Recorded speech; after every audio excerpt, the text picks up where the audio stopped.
mandan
cara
Wah, bajigur linggo.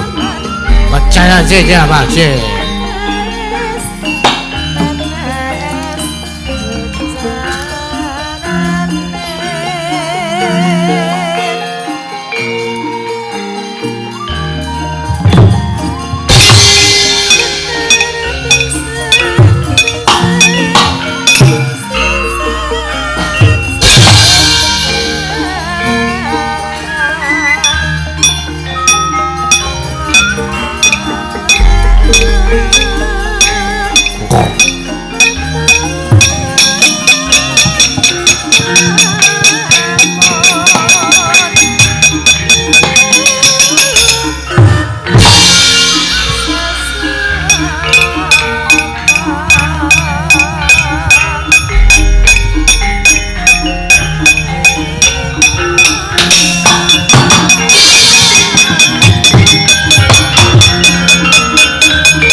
Yaksa Krara Pari sedeng nalendra yaksa laku kang malwal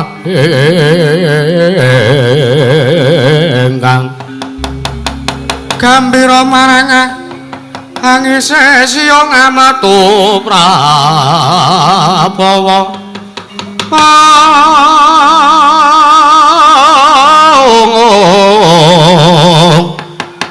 Lesus pakempa kura mawalian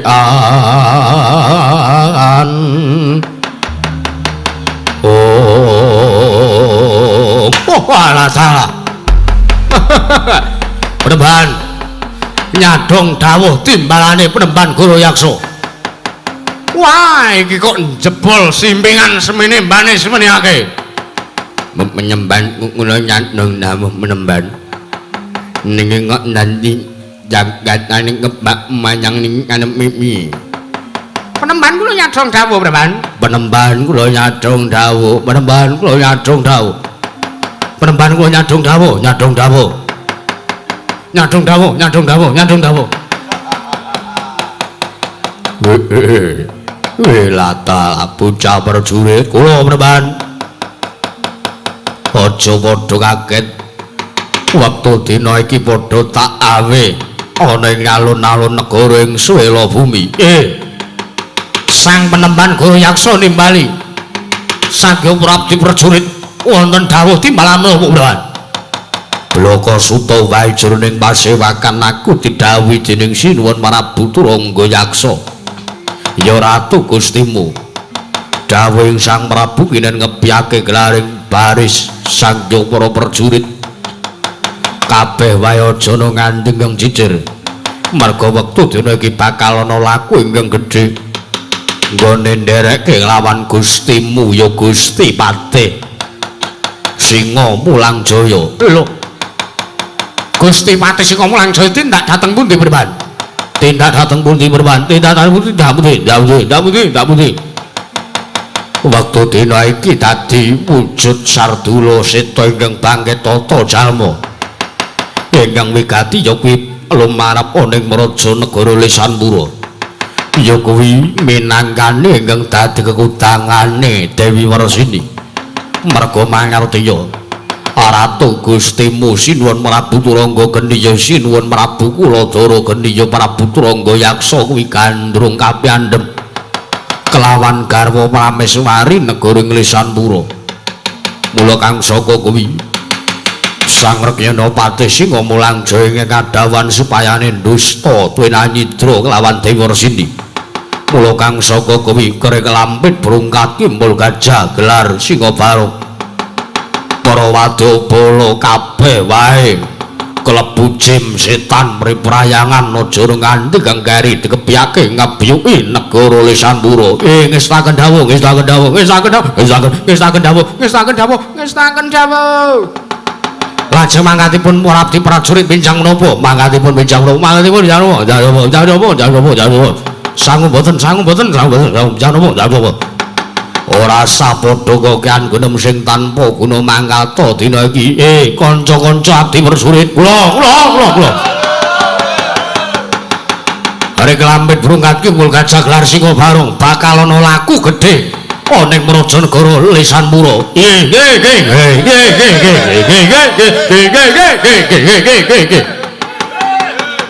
Wah iku akeh banget wadya-balane. Kabeh wae aja nganti kang cicir. Nggih. Yen to wong Lesanpura ana wong sing ngalok kelangan negara Lesanpura dibiye Batang Sayuta. Sendika.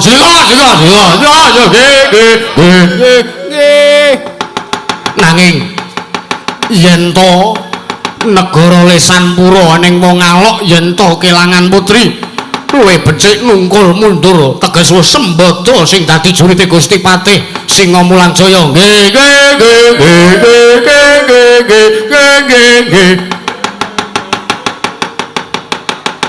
Padas Kempal wonten paring adawuh diwalik pelok larasane. Oh nggih. Sekedap kula tak mbikak catetan riyin Ndara. Sing niki to, sing piye? Jiro lur. Ya, ora sah padha kowean perceka gunem sing tanpa guna budhal dina nggih saken dawuh. Nyuwun pamit.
Rada banter sithik.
rusak.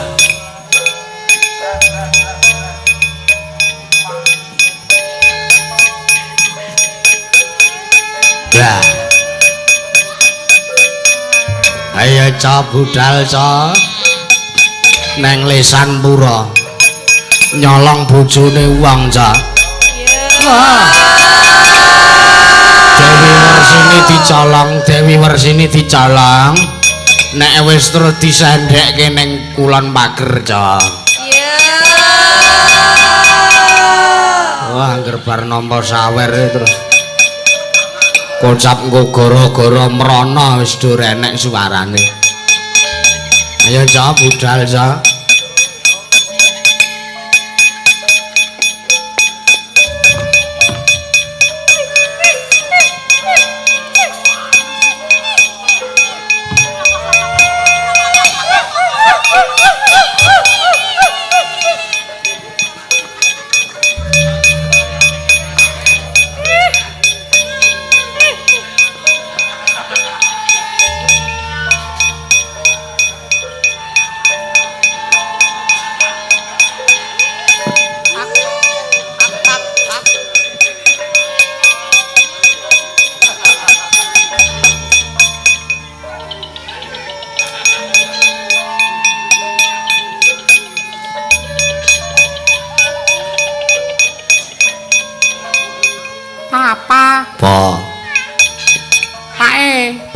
Yo jajan bakmi yo. Ayo.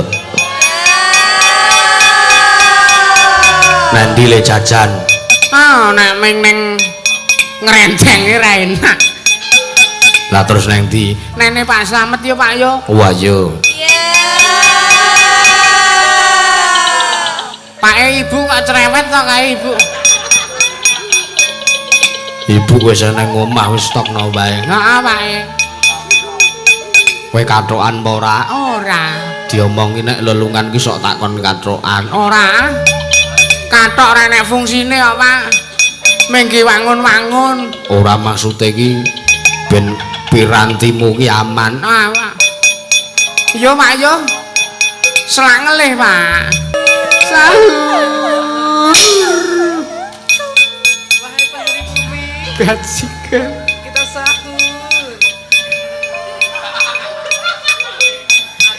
Yo terane sapa? Kaya diwali barang lho. Coli.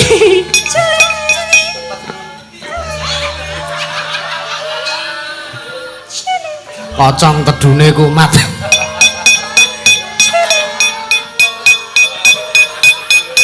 Biyo-biyo wong kaya do ninggal. Senengane wong isih jam semene kaya wis do menyang ki lho biyo-biyo, mbok dinteni aku ki.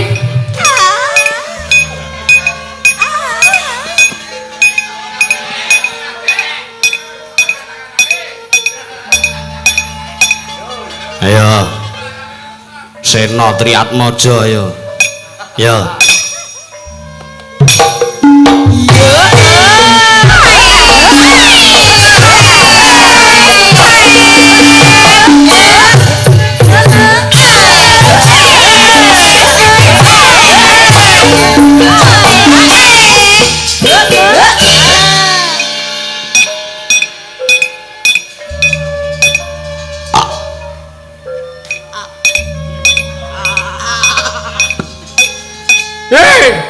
Dinteni aku. Aduh ninggal. Entek.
pun Kakang lan Siadi nggone lumaku iki wis prapta ana sak njaban rangkah praja negara Nglisanpura. Lagi wae pun Kakang arep nganti kelawan Siadi lan Yayi Bratasena mlebu ana ing wana ing wewengkon negara Nglisanpura. Kok Siadi ngendhek kelawan lakune pun Kakang. Wah, criteng kakangku. Lah kok dadi kowe ngendhek kelawan nggonku ya nggone awake dhewe lumaku golek wujuding Sardula Seta. Nun mangke Kakang Mas. Piye Narayana? Kula menika bingung. Lho, bingung sebabe? Iki anggenipun Bibi Wersini nggadahi kekudangan inggih menika kepengin nitih wujudipun Sardula Seta ingkang bangkit tata jalma menika menawi nek dipun nalar pikiripun menungsa menika mboten badhe wonten cariyosipun. Lho, tegese ora enek critane. Mboten badhe wonten cariyosipun menawi inggih menika salah sawijining Sardula ingkang ngulesipun menika warni pethak utawi putih utawi macan putih. Kamangka bangkit tata jalma menika mboten wonten to Kakang Mas. Lho la iya. Pun Kakang iki janjane ya bingung sak jroning atinipun Kakang lho. Padmanaba.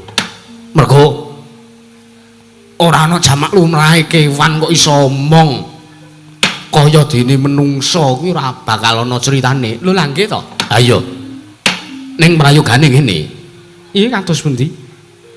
Sing jeneng wong mono yen to duweni gegayuhan mesti bakal kecandak. Lho nek gegayuhan iku dipun pesthaken dening Gusti Karyaloka badhe kelampahan. Nek mboten kelampahan dos pundi coba? Kamangka golek macan loreng menika pun angel. Sakmenika pun awis-awis macan loreng menika wonten negari Lisanpura menika pun meh mboten wonten. Langkung-langkung menika macan putih, loreng putih. Kamangka bangkit tata jalma. Nek mboten macan pangejawantahing Jawata rak mboten badhe kelampahan to. Walah. Ayo. Lah terus iki piye? Prayoganipun dipun taliti rumiyin. Bratasena jeneng kakangku coba mlebu ana ing wewengkon wana sak jerone wana ning negara Lisanpura iki mengko yen to Siadi nemu bab ingkang aneh-aneh matur nusanipun Kakang. Yo permara remangku swamya ngamrang kadhe karenaning kaswasianing marga amalatgung yo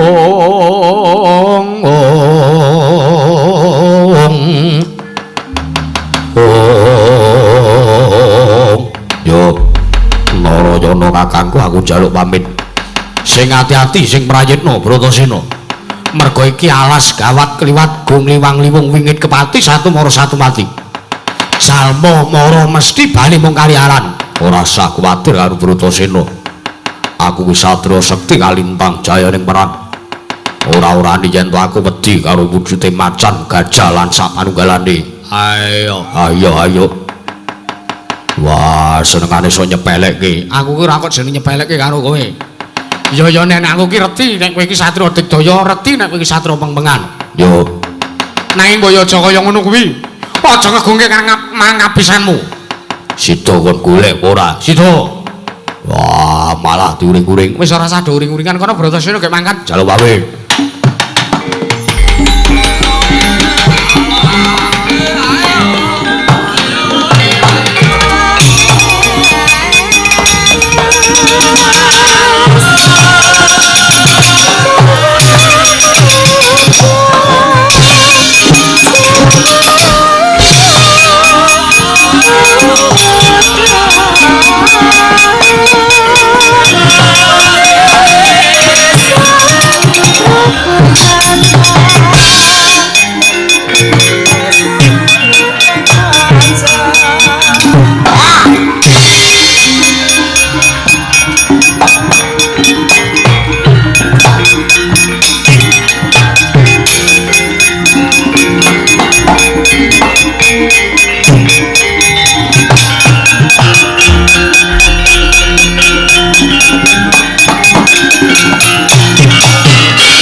nggon kula ledha ana sajroning wana ana ing negara Lesanpura.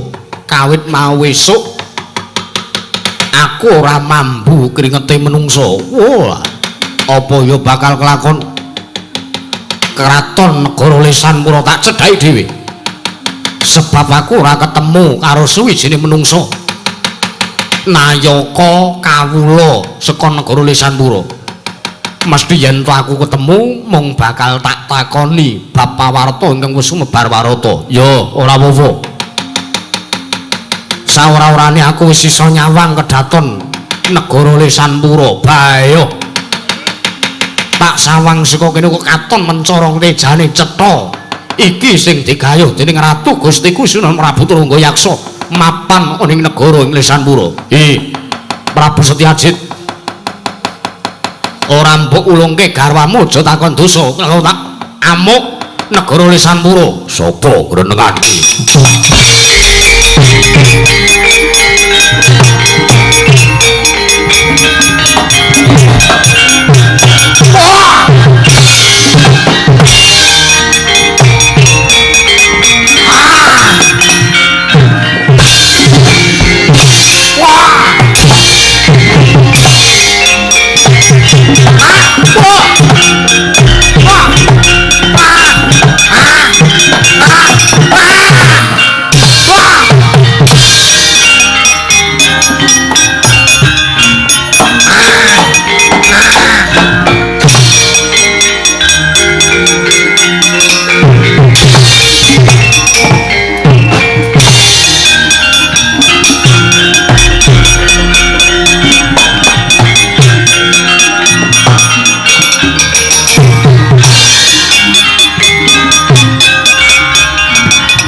Bratasena kene ngopo? Bratasena kene ngopo?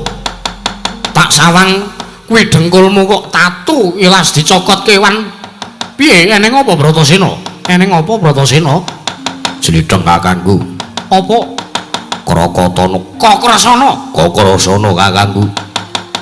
Arep ndagel. Rak. Senengane ora. Wah, jebul tenanan ono. Lho, ana apa? Perkudara ning apa? Aku mlebu ning telenging wana.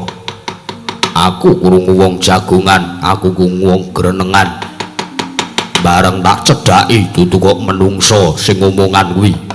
Nanging wujuding Sardula Seta.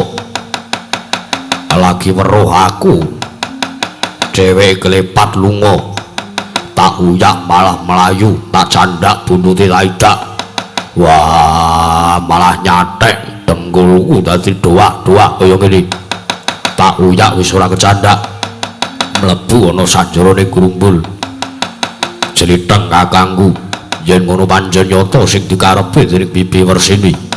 Wah, macan putih sing iso omongan kuwi ana. Lah, rak apa to? Narayana. Inggih.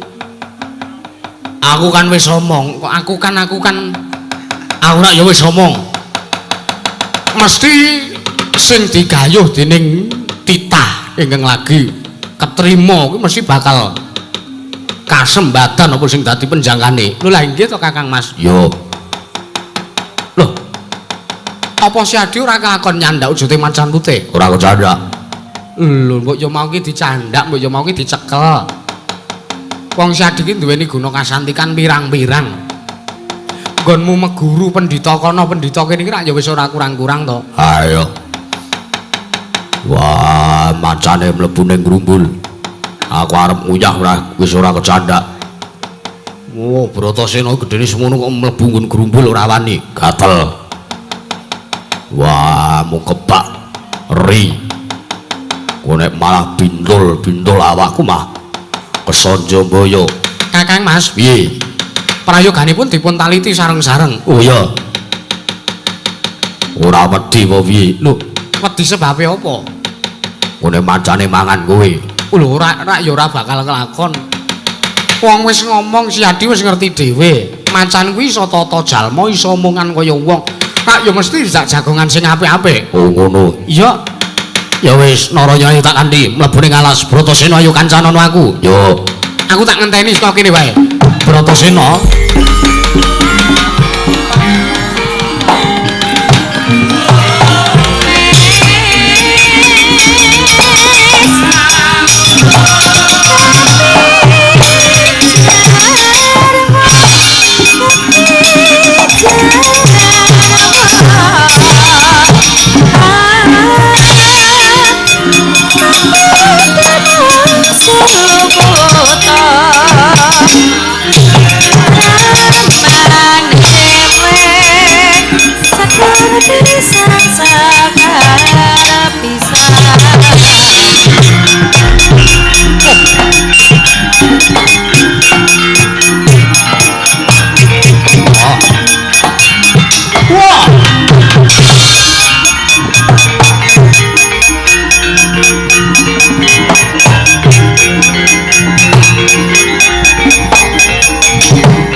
Caraka anggitane aji saka ana 20 cacahe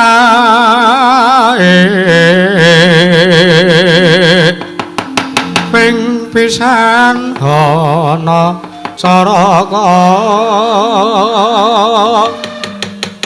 tata sawala ping indho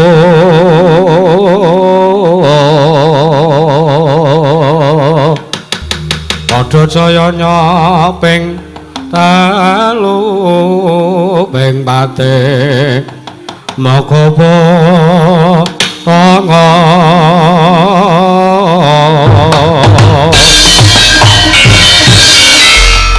Lah sapa iki ana satriya bule parat ngadang kelawan lakune Purwadabala.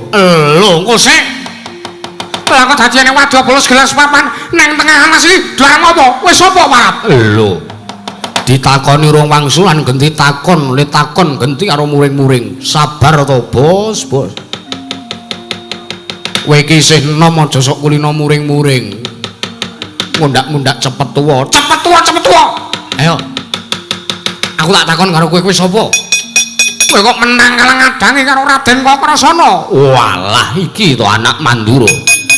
Iki to putrane Prabu Basudewa. Sing jeneng Kakrasana pancen kepara nyata. Ayo karo apa? Kowe sapa kowe? Kowe Wadabala ngendi? Kowe Wadabala ngendi? Kowe aja ngadangi lakune Kakrasana, Parat. Sabar, sabar, linggo. Pombo anggap aku ora iso galak padha karo kowe. Yo. Kakrasana takon marang aku. Iki Nalendra telukaning Sang Prabu Turangga Yaksa. Aku Nalendra ana ing Karang Tumalun. Jejulukku Prabu Rajak Wesi Jaya Dilogo. Nalendra Karang Tumalun. Iya. Prabu sapa mau? Rajak Wesi Jaya Dilogo. Prabu Rajak Wesi Jaya Dilogo. Anamu mlebu ning alas kene karep ngopo? Golek macan putih. Piye? Golek wujude macanmu tes sing tata jalma. Kowe minggir. Kowe minggir, kowe sak wadya balamu minggir. Kowe do ora ana sambung rapete karo Raden Kakrasana. Aku butuh wujude macan putih. Wong omongan kok ora iso alon. Mangerti lamun macan putih kae ratu Gustiku. Kae sesembahanku Gusti Raden Singomulang Jaya. Piye? Kae sesembahanku Gusti Singomulang Jaya. Walah kowe kok goblok. Kowe ratu goblok. Kowe ndek negara dhewe kok kowe trima melu karo sing jenenge Singomulang Jaya sing wujude macan putih. Kowe menungsa kalah karo kewan. Lho nyatane wae Mas. Ora sak suwen-suwen. Ora sak suwe-suwe. Mundak kowe mengko selak kemringet. Sak kemringet. Nek ngejak perang karo aku ya tak ladeni. Ngejak alus iso, ngejak kasar iso. Nampani mainmu sing kasar. Ora. Menungso ora tatanan. Kowe maju rene. Kowe maju rene. Macan dasiramu nak lolos nenggala marat. Oh, mati dening aku.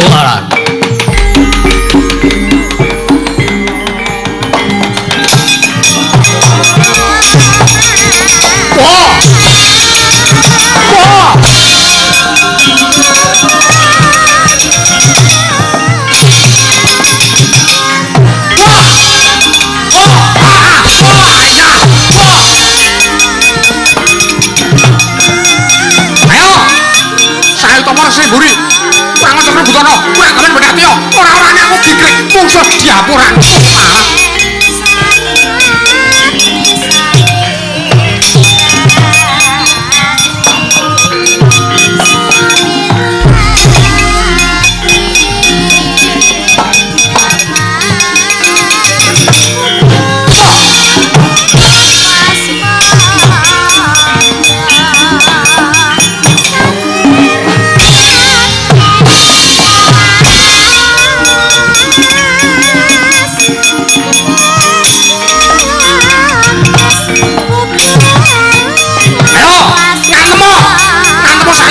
Antemu samarmu.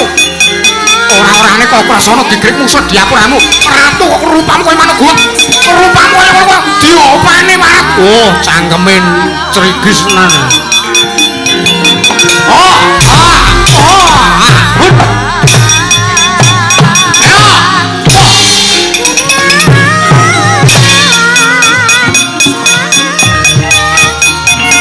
Oh, parat.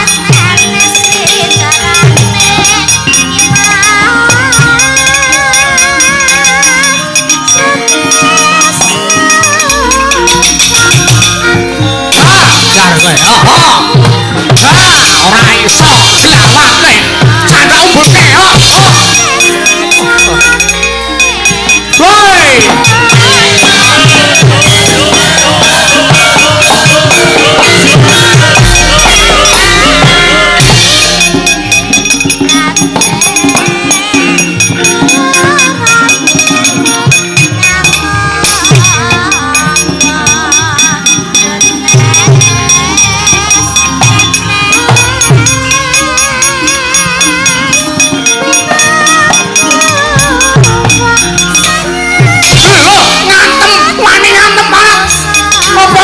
dikrik musuh diapuramu ayo tekano kene aku kan dikalah karo kowe wirang bebarang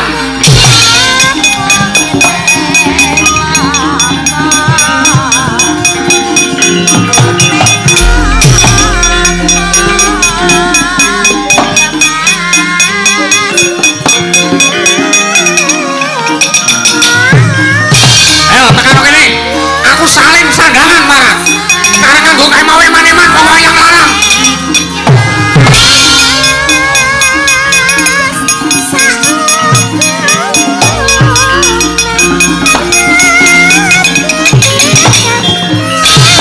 ganti marah.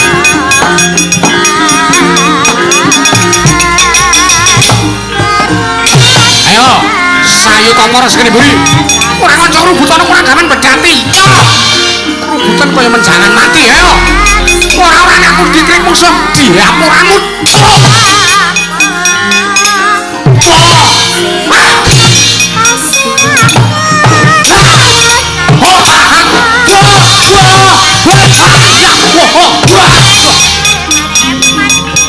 Biro apa-apa, ayo.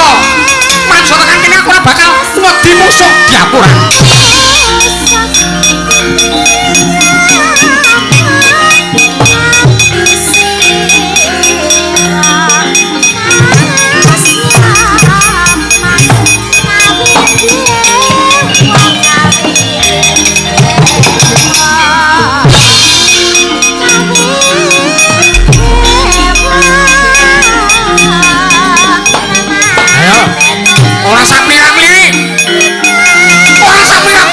Pendonang matamu, ayo. Dulongap. Wah iki sak mundur wah. Ababmu iki kecing. Ayo, ngantemu. Ayo, Matukaji Jaya Kawijayan. Aja mung semono. Matukaji Jaya Kawijayan. Guna kasantikan sayuta mara sekedhip buri. Meng semono kuwi sarangan delokan. Biar kowe satu wong ngene kok peti patah. Tabrakan kowe niku wujud apa? Waduh. Put. Ya kowe yo ora iso. Nya.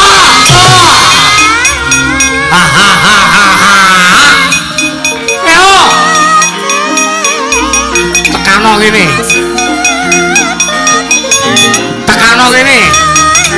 kene Marat. Ayo rene yo. Gelang sarang kaya ngono.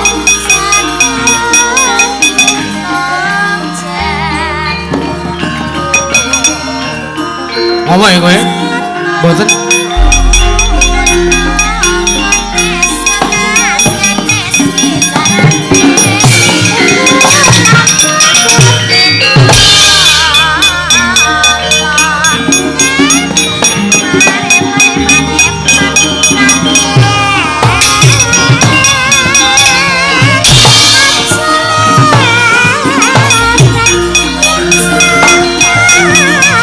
Ngejak piye malah dene? Sampai ora keneng. Ora keneng. Ayo bingung ta kowe? Lho ndi mau?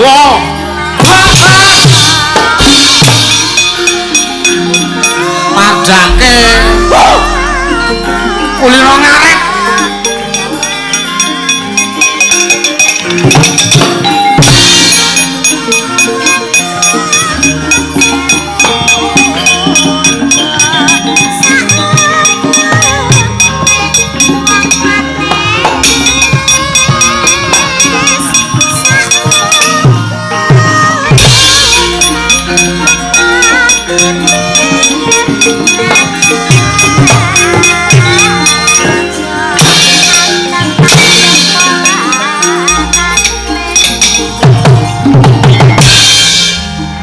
Sambat piye saiki?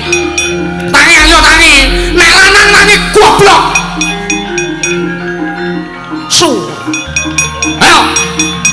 Waduh.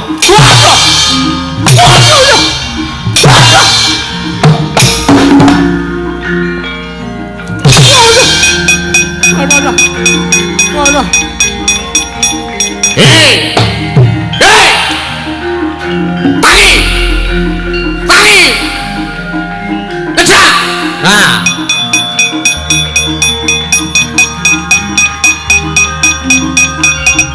Weruh iki apa? Ora weruh. Weruh iki apa? Ora. Weruh iki apa? Iki senjata kadewatan, pusaka kadewatan. Pamunahing Satru Sekti. Nek men menungsa kaya diapur wetur-wetur iso ngrampungi kaya raimu.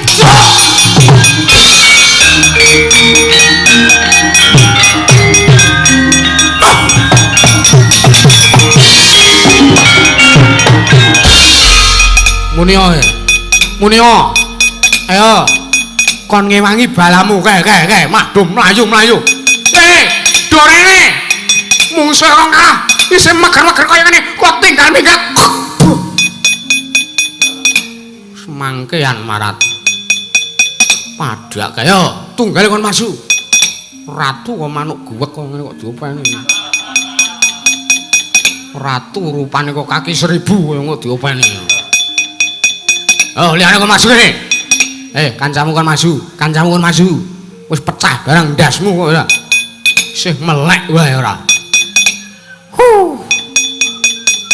Anggepe ora. Weh lah kae kok mati ya Mam. Belani.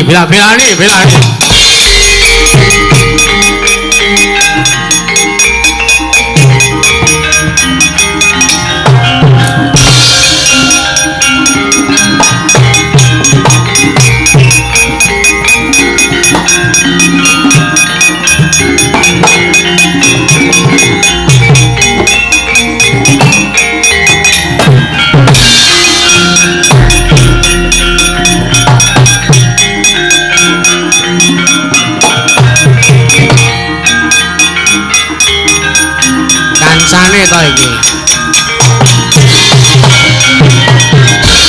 Anus maring jajalan sutaning bare iblis lan aduh kowe. Wah, kok ngageti timen sak mundur to omonganmu idumu muncrat. Piye? Idumu muncrat abakmu kecing matamu kuwi ya. Ayo, kowe kancane sing kae mau. Kancane sing kae mau arep ora trimo. Patine kancaku ora trimo. Kowe arep ora nrimake patine kancamu mergo saka dayane pusakaku. Ayo, maju. Nek kowe arep ora trimo, maju iki dadane Kokrasana. Dadane Kokrasana ora anakku gegrek musuh dapurmu. Nyo iki lho. Dinai dodo kok meneng wae. Wah, nek cara aku nek dinai dodo langsung tamplok. Ayo. Lho, dimplok. Kowe nek arep ora trimo, carane ngene. Sirahku to candak ngene iki lho. Oh, ngene. Sirahku to candak ngene, terus to antem ngene. Waduh. Ayo, jalingi to Urung sepira kuwi. Kuwi kadigdayane Kokrasana urung ana apa-apane tinimbang sing tak tokke. Ayo. Hei! Apa ge apik nek ngingkur mungsuh kaya ngono kuwi? Muni.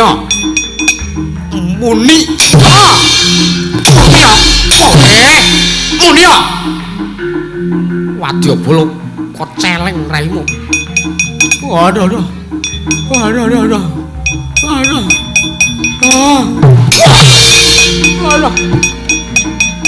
Ayo marep rene. Marep rene. Aduh. Ayo.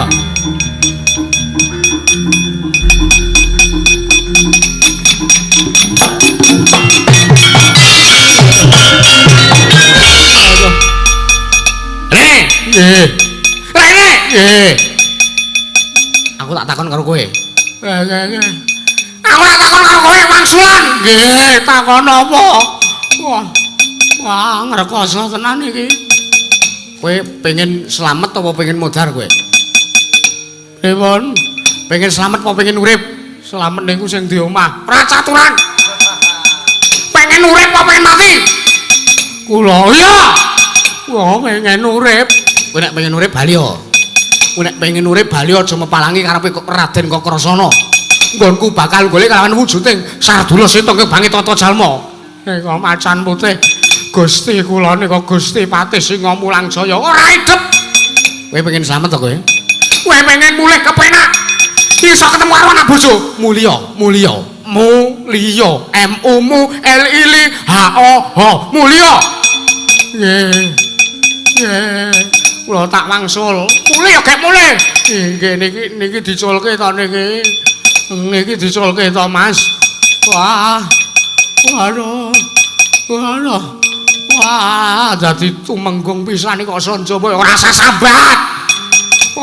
sambat. Lagi prajurit kaya Diyapurwa kok yang sambat nganti kaya tandangmu ki apik. Oh nggih. Ajan rumasaku kok sia-sia. Kasar kaya ngono karo aku. Mulih. Nggih. Nuwun pamit. Nyembah sing bener nggih. Nggon telapan kuwi disembah. Nggih. Mati tenan iki. Aku nang omah ki disembah anak bojo. Tekan kene kok mung didak-idak kaya ngene. Piye? Sambat meneh kowe, ya. Sambat meneh. Ayo tangi. Tangi. Wis, lembah wis. Nggih. Aku krungu kowe mau sambat meneh. Nggih. Kowe mau muni piye? Non. Muni piye? Kowe muni biasa. Muni piye? Muni biasa. Ora aku krungu sambatmu. Jare kowe nek ning omah disembah anak bojo tekan kene nggih daizan. Kelakon penjang. Kamu apa?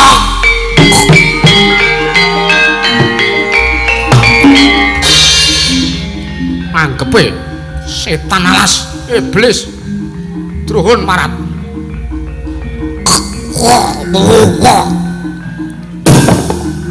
Panen tunggale maju.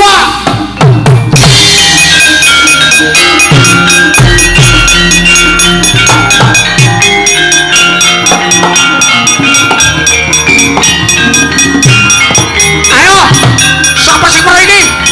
Usaha kemamune satu sekti. Gong mateni kowe kabeh ora bakal kangelan marat.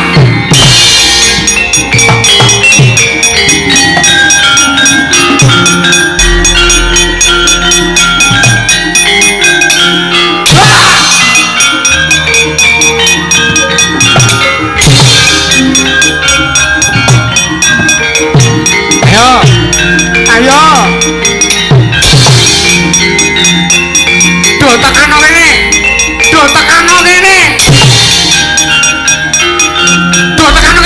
Ayo. Anggepe. Tekano kene.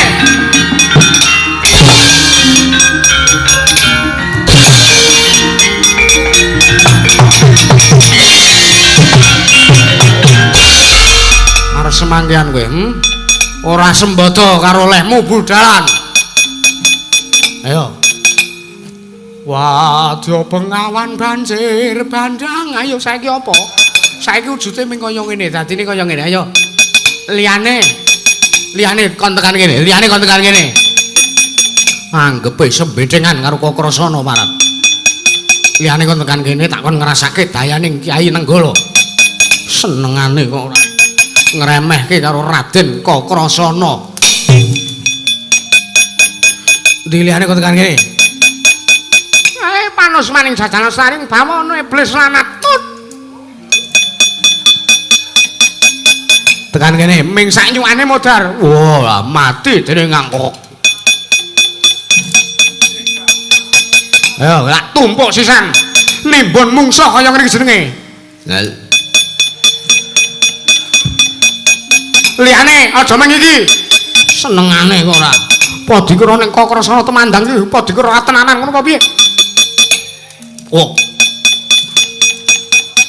Liyane, kuwi sing untune kawat kuwi.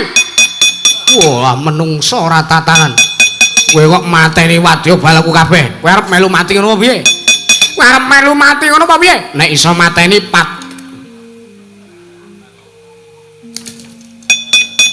Anggepe aku ora iso mateni. Kokrasana dipal senengane ora. Yo. Muni wae. Senengane kok kaya ngono lho, Duan. Kakang Mas, piye? Nek omongan kira ning gone blek. Nggih. Wong kula badhe mriku kok. Lho, ya ampun. Menika kok batang menungso akeh banget niki pripun? Iki to? Iya, anu nggih. Pusaka paringane Wang Pikulun Bathara Brama kuwi apik jebul sih. Wah, retiya tak nggoket mbiyen-mbiyen. Lha penjara mriku nembe presa to, lagi ngerti. Walah. Panjene lok Bratasena wae pundi? Bocahe. Ming nglan-nglen ganggel Bratasena. Apa jenenge kakangku? Mrene, macane goleki Dimas. Yo.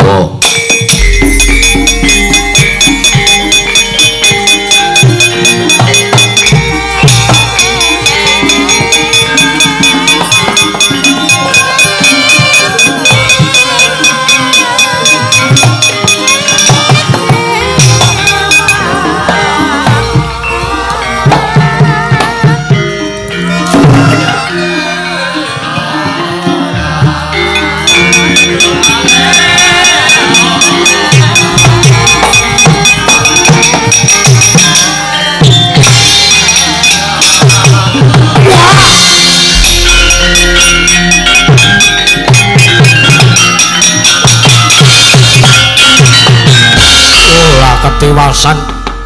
Lah kok dadi wadya balaku kabeh kok gusis ora ana tilase babar belas. Iya, aku nek ora ndelik ning jero bumi, masa kecandhak karo wong-wong lisan pura padat.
Saya talu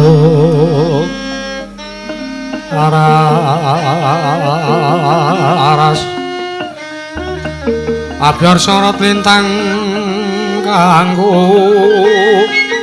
madhap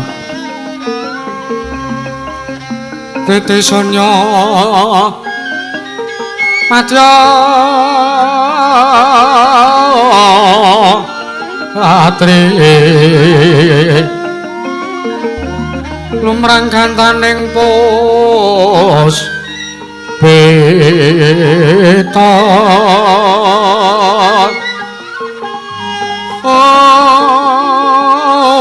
karengganing udyane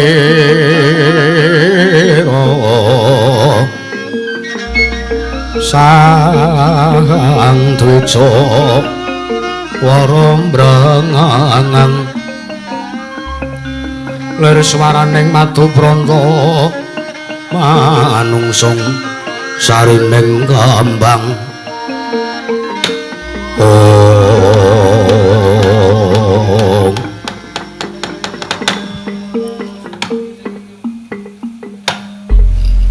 ya jagat pangestunggara Narayana wonten maring adhawuh Kakang Mas.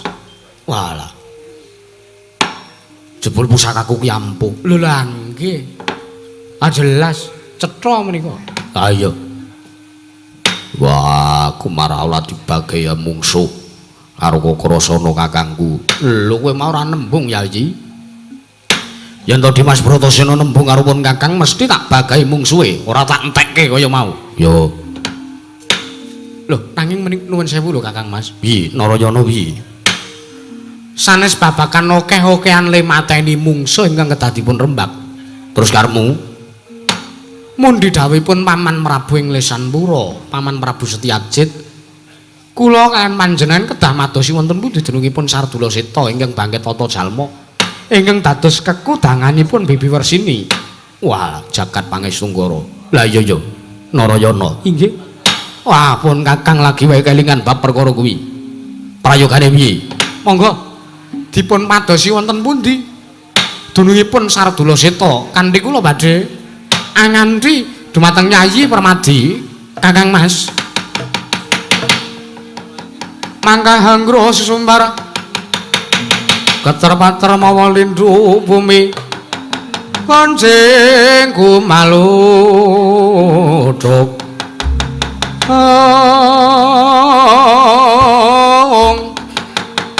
kumaluduk kundur katuk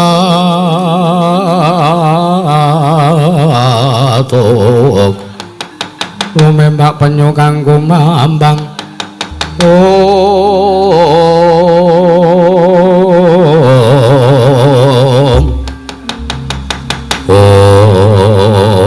yo Narayana prayogane kudu ngandhi kawan kadang Mumadi. sampun ngantos kirang ugi ponakan kedah dipun kandhi. Awit menika mamungipun para Pandhawa, Ya, Narayana aku manut karo aturmu Yayi.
Swamya ngamrengangang ati karenane kaswase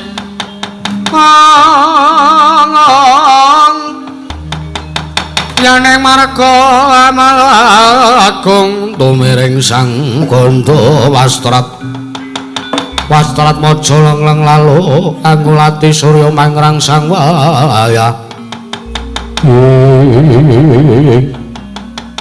Yayi Permadi, Kakang Mas Narayana kula wonten timbalan kang adawu. Kakang Semar, Kula Ndara. apa wis padha purna nggone anak-anakmu gojekan? Alampun. Nek mboten kula geret-geret mah mengke njaluk ndangdut terus mengkene. Terutama Bagong nika. Ya ora ngono kuwi wong ya kono ya lagi kelegan atine kok ora iya. Permadi, Wonten dawuh Kakang Mas Kokrasana nimbali kelaning Kang Rayipun Permadi. ndak rasa macan kuwi mapane ora adoh saka papan kene. Liripun. Coba pun Kakang kelingan si Adi kuwi duweni aji Jaya Kawijayan kang aran Aji Pangrompak Jagat. Inggih, Kakang Mas kula gadah kagum. Inggih, Aji Pangrompak Jagat menika. Iya. Kekuatane lamun tombok watek kowe nggayuh apa wae bakal tumiba ning ngarepanmu. Yen to kanthi syarat yen to ingkang mbok gayuh kuwi isih mapan ning Bantala tegese mapan ning Madyapada. Inggih. Pareng jengan duka Kakang Mas Narayana kados pundi Mas? Mara to wateken. Wateken Aji Pangrompak Jagat mbok menawa macan kuwi mapane ora adoh saka kene, Permadi.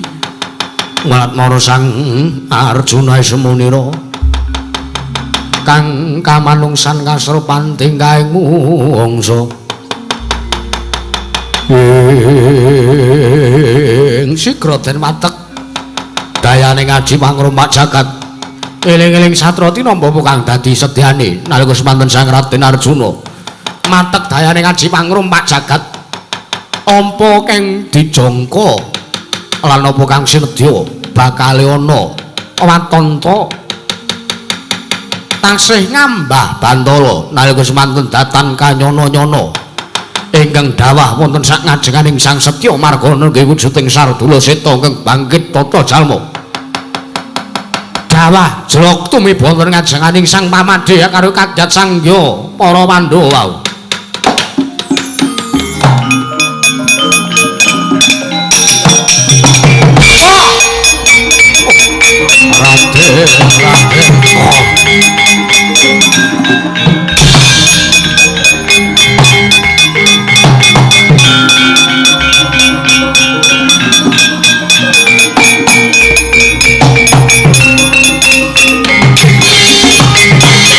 Ya jagat pangestu karo Kakang Mas Narayana. Piye Pramadi?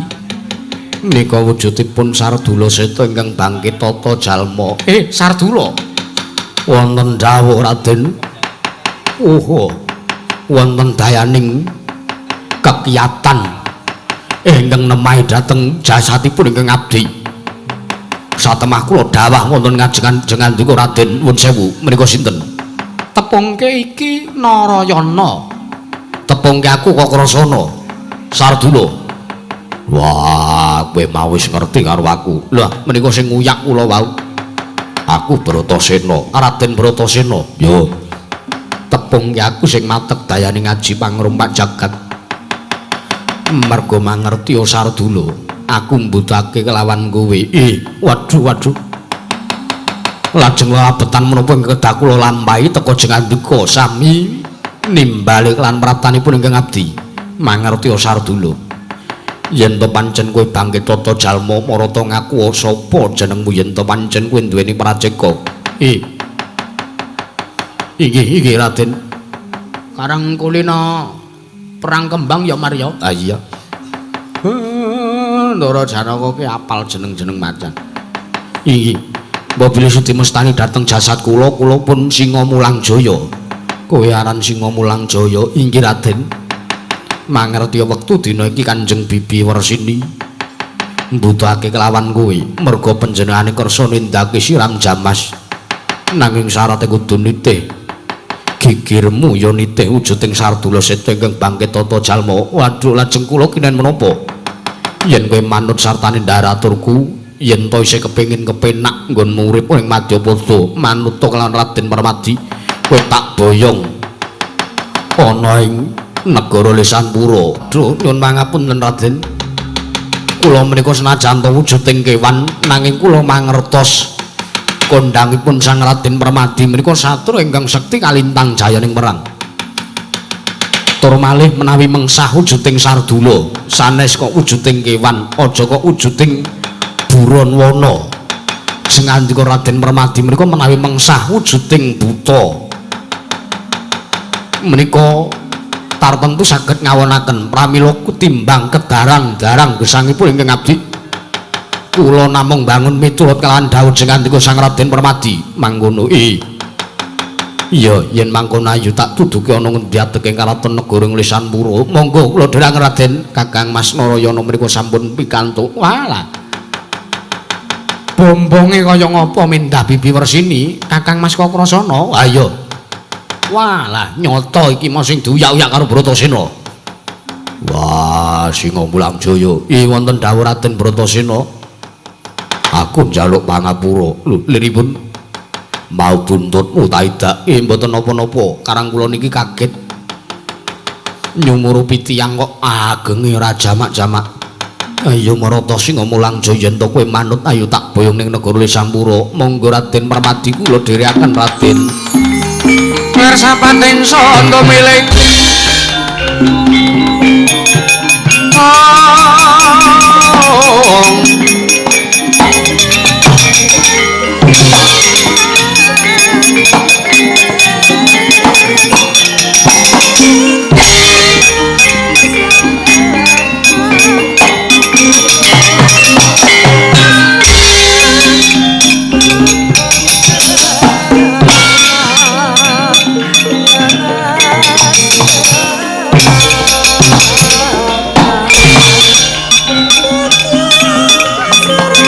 ayo Pak, ayo.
Tidem prabawaning ratri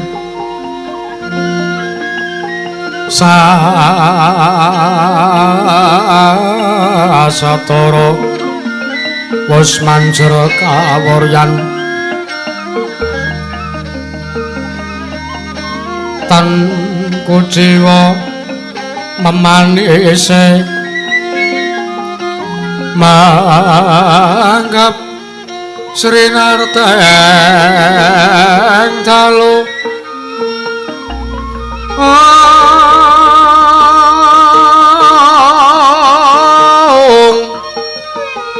Sinewaka Sang Yogratase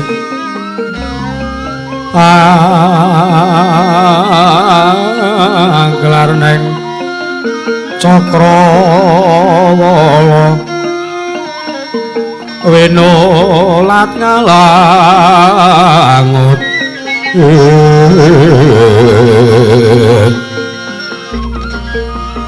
prandene baksa kebekan saking keng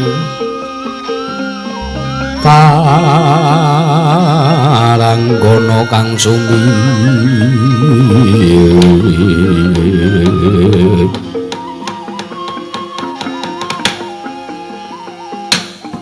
ya jagat pangestu ngara wayah loro jagat piye Permadi kundi kok anak-anak kowe Permadi nunamit pasang Kalimantabi Kanjeng Paman Prabu iya liripun kados pundi teka paduka paring dawuh keng kados mekaten Paman Prabu ora to mau sing tak dawuhi supaya ning goleki wujuding Sardula Seta ingkang bangkit tata jalma kuwi rak Narayana Kakrasana karo Bratasena to lha kok dadi sing boyong wujuding Sardula Seta mrene kok kowe iya keparengipun menika kula malah pinanggih wonten telenging marga kula pinanggih kalian Sardula Seta menika monggo kula aturi andangu ya jagat pangestu ngara Yayi Dewi Wersini wonten maring adhawa sinuwun wah kelakon penjangkane Siadi inggih menika wujuding Sardula ingkang bangkit tata jalma ayo Sardula cetha yen to pancen kowe bisa bangkit tata jalma marang aku sapa kang dadi praja kamu nun amit pasang Kalimantabi dina bena nglodhundhum aweng tawang luwang sinuwun menawi paduka Sudya Mestani dhateng jasad kula namipun Singa Mulangjaya kula menika kula wau kadhawan dening Sang Raden Permadi kula dados kekudahanipun Sang Dewi Resini. Ya pancen mangkono Singa Mulanjaya. Mula kang saka kuwi aku njaluk. Ponokawan Bagong, kula wonten dalu. Kanggo miwiti nggone garwaku Yayi Dewi Resini. Bakal nindake siram jamas luwih dhisik. Yayi Dewi Resini bakal nitih gigiring Sardula Seta, ya nitih gigiring Singa Mulanjaya iki tumuli mubeng ana ing alun-alun negara Ngrisanpura. Nggih, keparengipun sinuwun Prabu Setyajid dados pundi sinuwun? Dawuhna marang para pradonga ing bangsal pengrawit.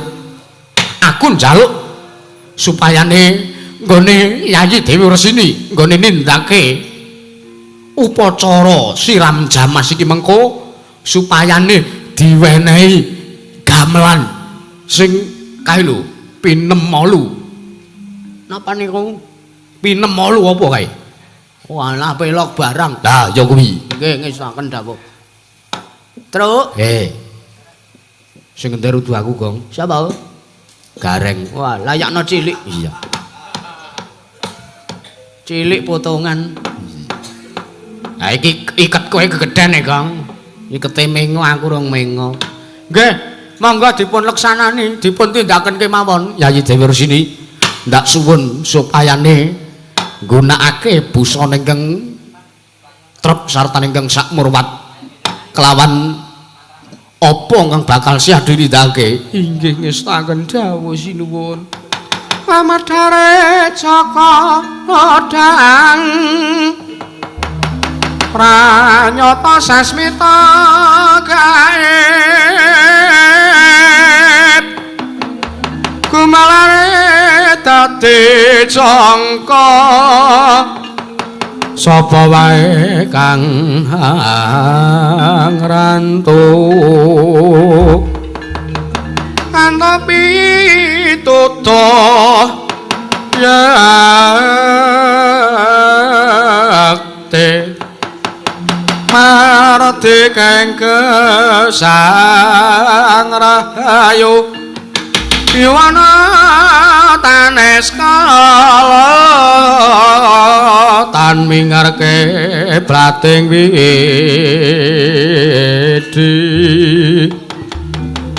bakat-bakat anyakat lakuning kodrat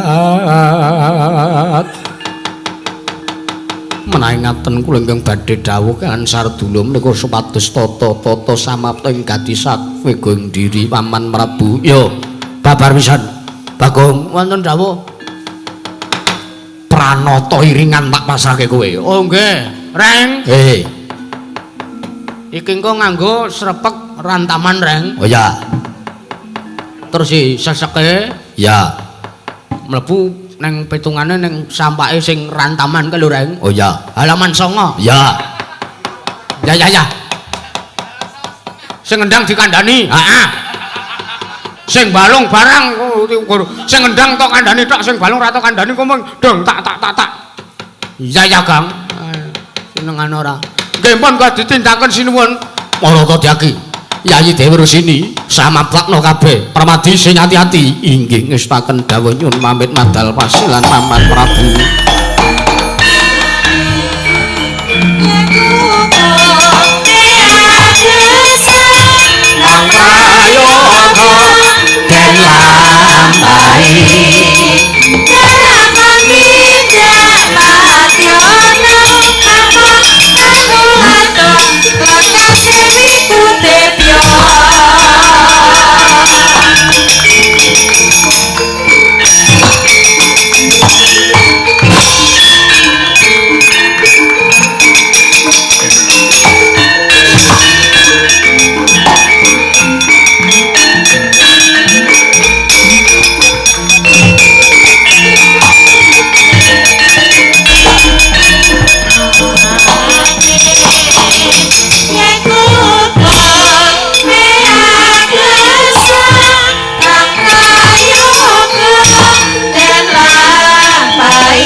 Sang Dewi Wersini Prameswari negari ing Lesanpura nalika semanten dawah krana kontal awit nalika nitih wonten ginggiring Sang Singa Mulang Jaya tumuli den merjaya dening Sang Raden Bratasena satemah kontal Sang Dewi Wersini wekasan karaos wonten saklebeting guwa garba wonten mobah musik ing jejabang bayi ditiwayaning mangsa kala wis nekani miak langse gumbala kiri jabang bayi lahir dampit putra miang putri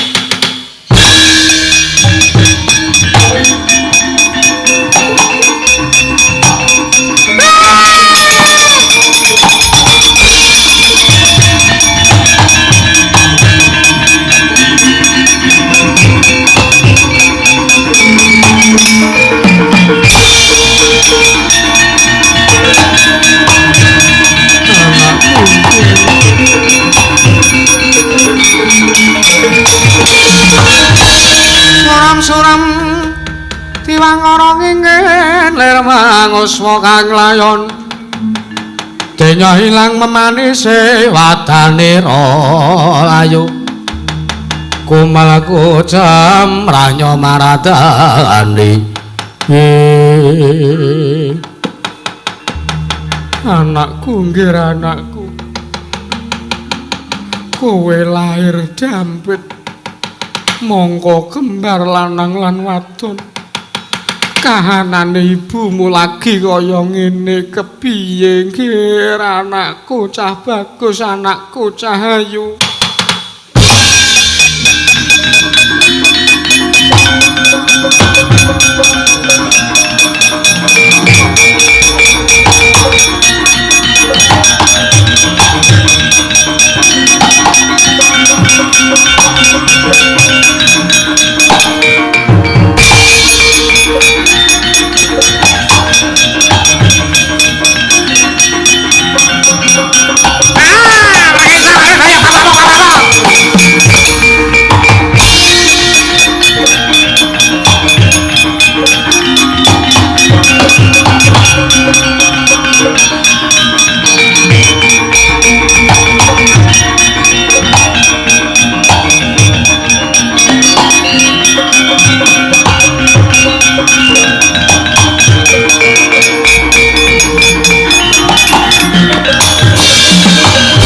sembah niring ulun kapara-pari sang amur bengrat mring sahanan ingkang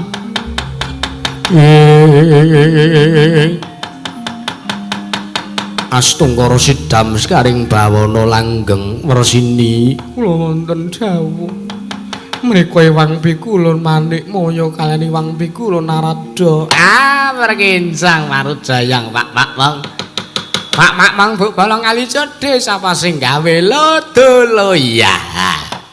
Ya Dewi Wersini ya. Inggih Pukulun. Tedhak wonten ing Madyapada kawontenan kula nedeng tintrim. Iya. Wersini kula wonten timbalan.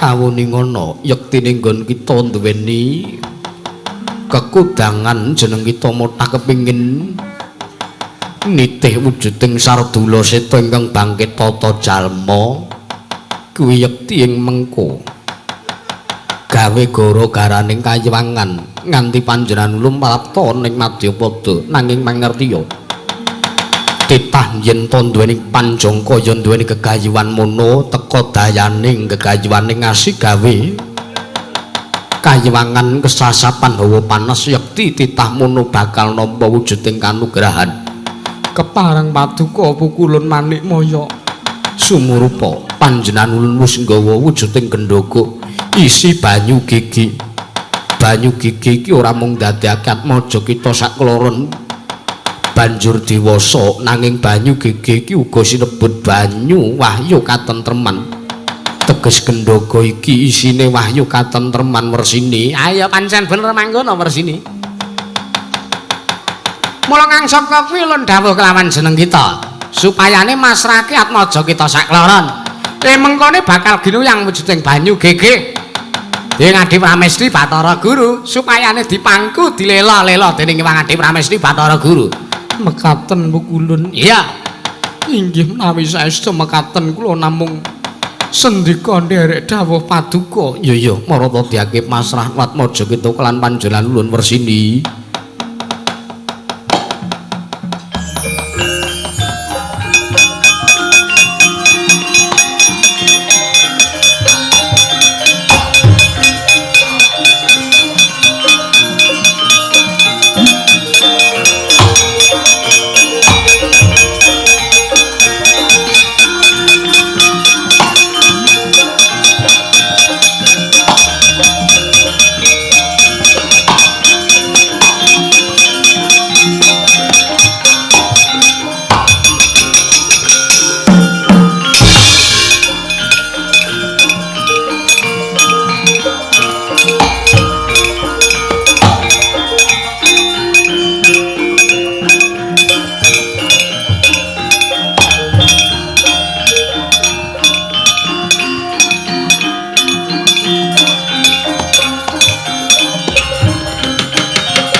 Kinuyang jeding banyu gege.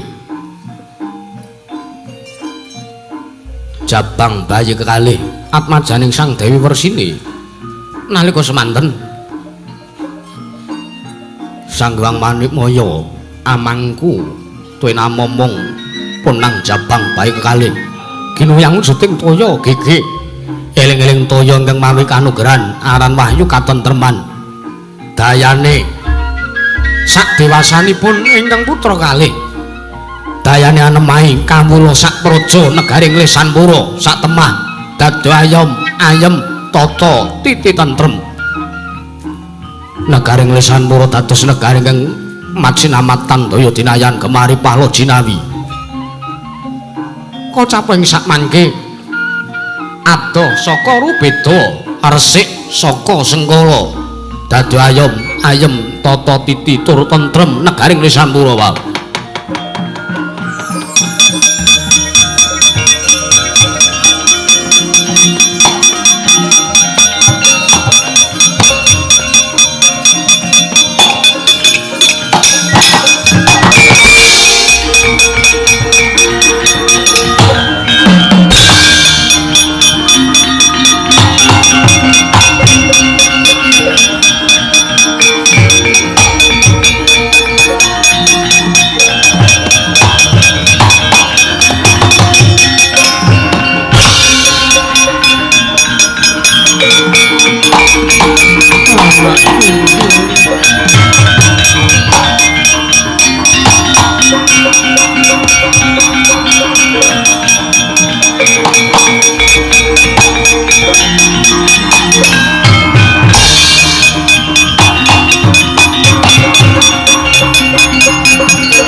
Mangkahangro sesumbar mawalin rupa mega anjing kumaludruk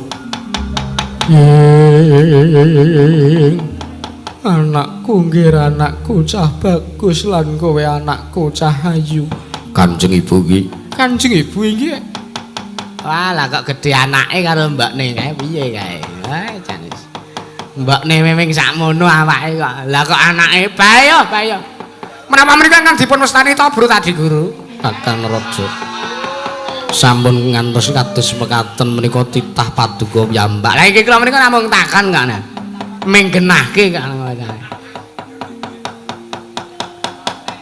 Menika paduka paringi pusaka asma sinten Pukulun? Sumurupa Wersini. Bocah sakloro niki wis nedhem ndungkap dewasa, ulun maringi pusaka asma. Atmaja kita ingkang lanang kuwi ulun maringi pusaka asma Raden Setyaki. Raden Setyaki. Iya. Banjur ingkang wadon ulun maringi pusaka asma Setyabama. Wersini.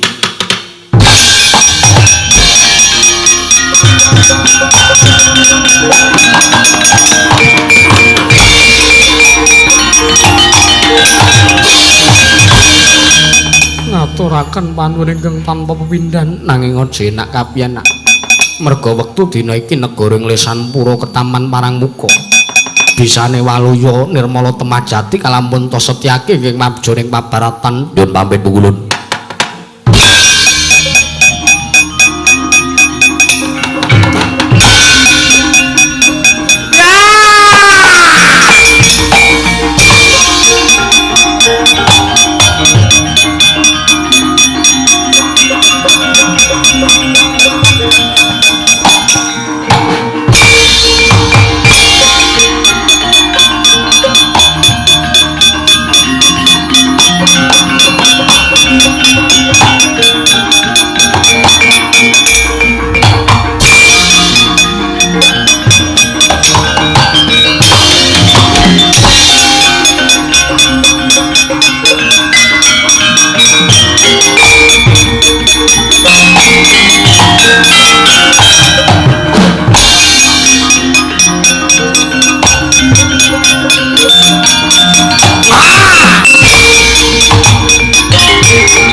Sapa iki satriya nom-noman? Raden Setyaki putra Lesanpura. Wah, kowe anake Wresini. Dasar Pranyata, ayo. Endi ibumu tak boyong tak aturake Ratu Gustiku Prabu Turangga Yaksa? Yo, Endi? Wah!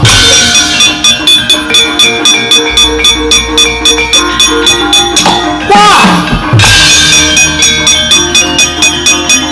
Woi! Wah! Wah! Wah!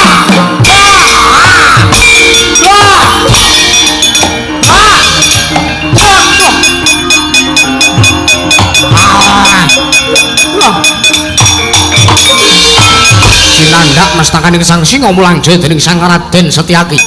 Nalika semanten titiwayaning mangsa kala wus nekani Sang Raden Setyaki ambentusaken mastakaning Sang Singa Mulangjaya wonten sakmadyaning sela ageng pecah sirahe Sang Singa Mulangjaya. Sukmaning Sang Singa Mulangjaya manjing anggane Setyaki dadi nambahi kekiyatan putra Lesanpura wau. Aduh. Aduh. Wah.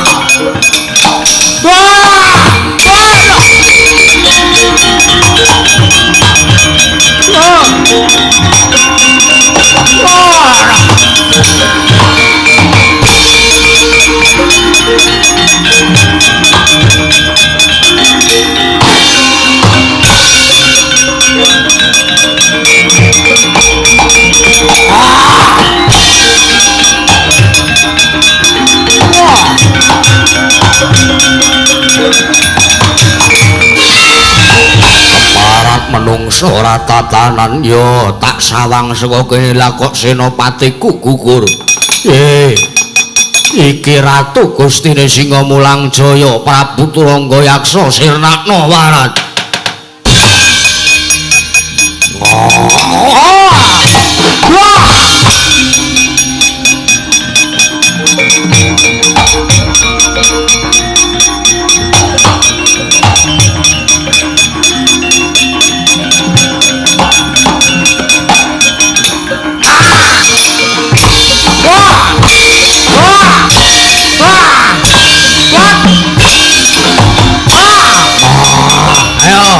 Maju warat. Wah.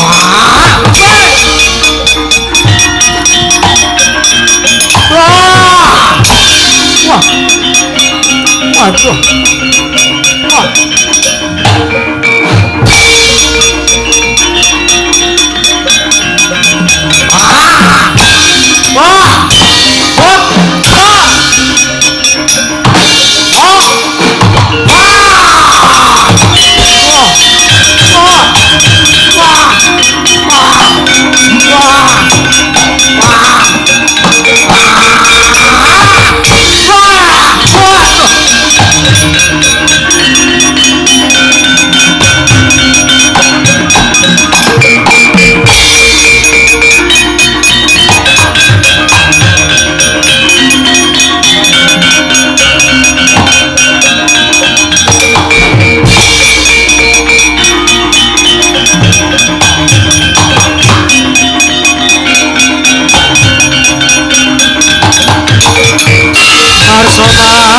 Sange jagat tumungop-mungop maning sabocah ing ukir marep babang sumirat keneng soroteng Surya Mega lan gunung-gunung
lairipun Kang Putra mbabar kanugrahan sinuwun Kakang Semar ya nggih aku ngaturke panuwun ya Kakang kok ngaturke panuwun kalih kula wong sing mbabar kanugrahan niku Kang Putra kok lairipun Ndara Setyaki mbeta wujuding wahyu katentreman ya Kakang Semar ya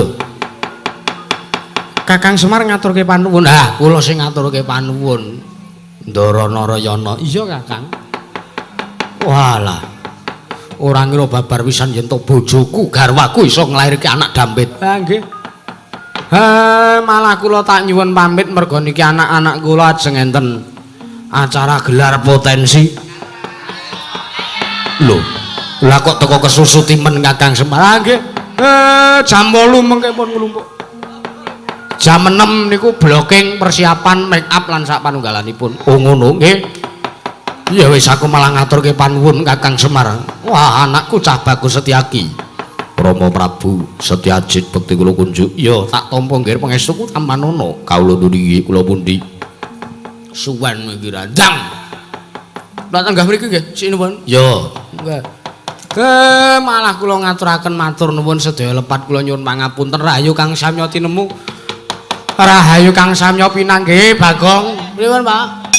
Aja lali golekane ngestaken dawuh slamet to sing nanggap slamet to sing ditanggap slamet to sing nonton tanggapan slamet to sak kabeh-kabehane nyuwun pangapunten menawi kathah lepat aturipun ingkang abdipun Semar Badranaya kathah kirang-kirangipun iki kon nggo geceng ndasmu ngono apa piye kon nek sempala semene matur nuwun sinuwun Setyajid iya Kakang Semar tiba padha-padha Kakang pungkasane ngatur ndang dibukani bonang Tole Roni Tole